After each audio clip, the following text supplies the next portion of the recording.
Hello and welcome to Bloomberg Quint. We're in a conversation with Dhananjay Sinha, the head of research at Emkay Global Financial Services, on the latest developments on Kotak Mahindra Bank and what RBI's rejection of the promoter reduction plan via preference share route means for Kotak Bank and its share price performance. Joining us is Dhananjay. Of course, Dhananjay, RBI has communicated to Kotak Bank that its issuance of preference shares does not really meet RBI's promoter holding dilution requirement. And on the other hand, Kotak has said that it has stuck to its stance and they have met regulatory norms.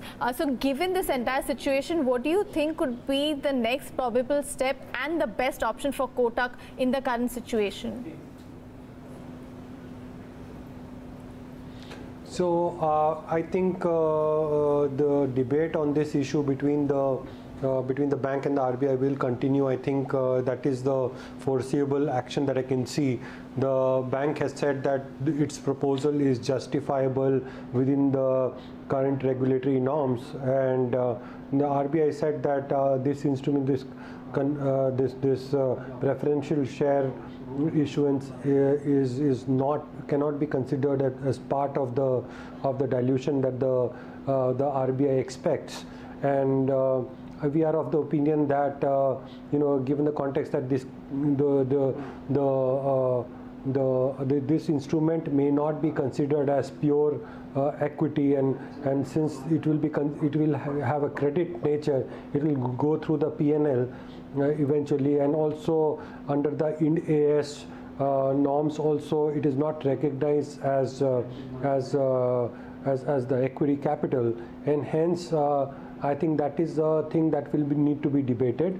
I think as far as in principle objective of the regulator is concerned, I think it clearly talks about the shareholding of the promoter being reduced as per the norms, and this instrument doesn't really qualify for it. So clearly I would say that eventually the regulator will prevail, because acceptance of this kind of an option as the bank has proposed would actually open up similar kind of or demands by other people as well. So it is possible that small banks or new licenses that have been given by RBI, all those other banks might also utilize that this option, and definitely it doesn't serve the purpose of dilution as the RBI expects. So clearly, I think whatever be the arguments, eventually the RBI will plug the loopholes, and the requirement as far as the regulatory norms are concerned will be abided by eventually. That's what my view is at this juncture. Right. Dhananjay, let's look at the various scenarios. Assuming that the RBI continues to hold its ground and says that Kotak does indeed not meet the dilution norms, what happens in that case? What are the options that are available to Kotak? Promoter holdings, of course, could be reduced by raising some equity capital, by bringing in, say, some big PE funds. We have seen that in the past. Axis has got a sizable investment of 11,000 crores from Bain and other investors in November last year. HDFC Limited managed to bring in KKR, PMG Investments, etc. So, is that one of the options, or it does not mean it's not a good option, given that the capital adequacy is extremely strong, and this would only depress the ROEs further? Correct. Right, I think that's right. So as far as the capital requirement is concerned, there is no requirement for the bank to actually raise money at this juncture, because it has got reasonably high capital adequacy levels at this juncture. So from a growth standpoint, it is not required.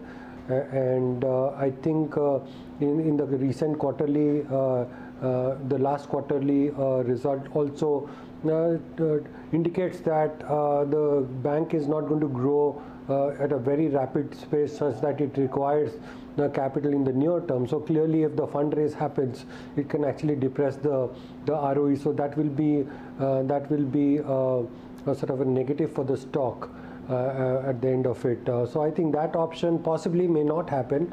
I'm not sure what are the other ways the promoter can think of dilution, whether there will be a stake sale, etc. We'll have to see as it pans out. But I think the key issue at this juncture, at least in the foreseeable future, is how this discussion between the bank and the regulator happens, and what is the outcome out of that. So, we'll see, whether they want to raise money, which I would say has a lesser probability, versus stake sale, which might possibly have a higher probability. All right. Okay. Let's talk about the possibility of exploring M&A in various verticals, not just the banking space, but also some probably asset management company, life insurance, or NBFC, all of these segments that the bank already operates in via its various subsidiaries. But are there any large, good acquisition assets there in the market for Kotak to buy? I'm sorry, I'm just throwing this at you, but any thoughts on how well or good a fit would PNB Housing Finance be for Kotak? And I'm talking about PNB Housing Finance because PNB really wants to close this transaction by the end of second or third quarter itself for PNB Housing Finance. And there were some media reports in the past suggesting that, Kotak may be interested. Any thoughts on if that would be a good fit for Kotak?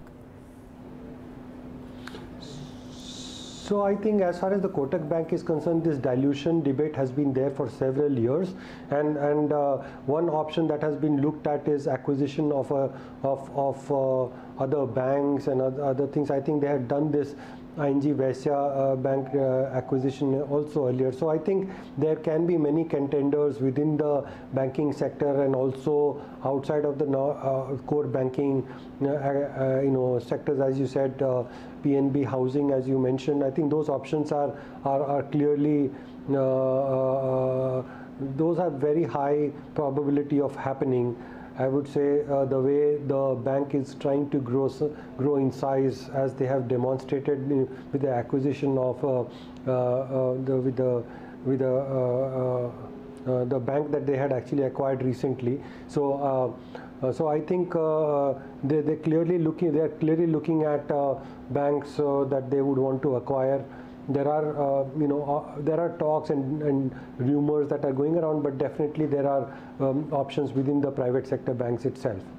All right. Okay, so Kotak selling a part of the shareholding in the equity secondary market will obviously mean there would be a huge supply of stock, so that again would probably weigh on the stock. So just to sum it up, at this point in time, we have discussed various possibilities, which seems like the best option for Kotak to use right now. And I also wanted to understand what all of this will mean for the share price. Kotak is already trading at a significant premium to its peers, and could this risk of equity dilution and lower ROEs weigh on the valuations right now?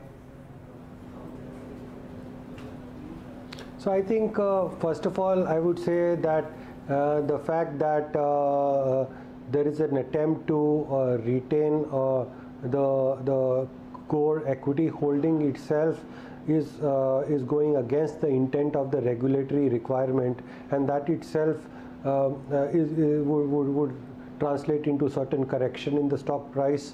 I think that the stock price is already corrected by almost like 10% from the recent highs.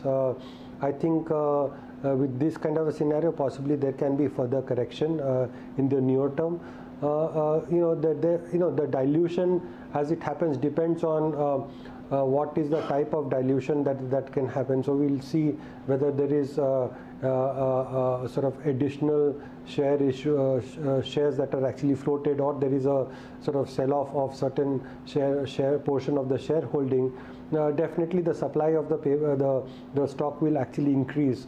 I think eventually, if the bank is able to demonstrate that it wants to grow faster, it wants to become bigger, and there is a clear sort of trajectory of how the ROEs can be managed over the next 2-3 years, I think that is what the investors would look at. So I don't see a sort of very strong derating at this juncture, but definitely there is a possibility of correction given the context of whatever is happening with respect to the dilution debate. Right. So, Dhananjay, what are you advising your clients to do right now? Would you recommend that an investor holds on to the stock, or possibly even adds more in case we see some correction, or would you rather wait for this entire overhang to go away and for some more clarity to come in before making a fresh buy? No, I think there will be some volatility in this stock. I think there can be some correction. I think I will sort of wait for the conclusion of this debate that is happening.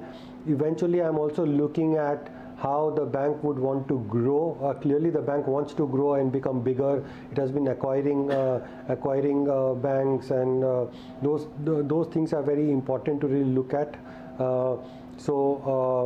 The ING Vaisya acquisition that it did actually created a uptick as far as a significant up move for the bank after the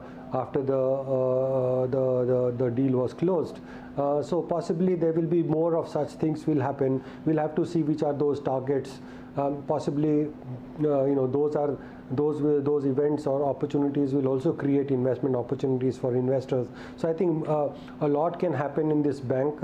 In the near term, there is a possibility of certain volatility. We'll see how this episode of dilution actually pans out, and what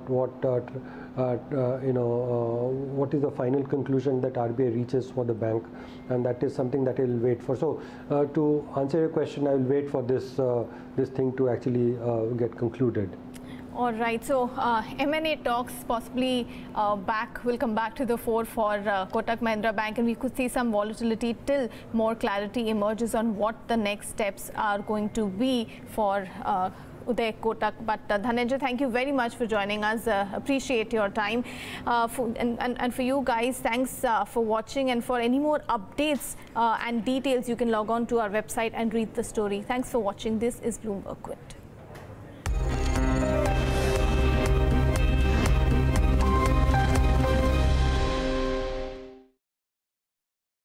City Union Bank.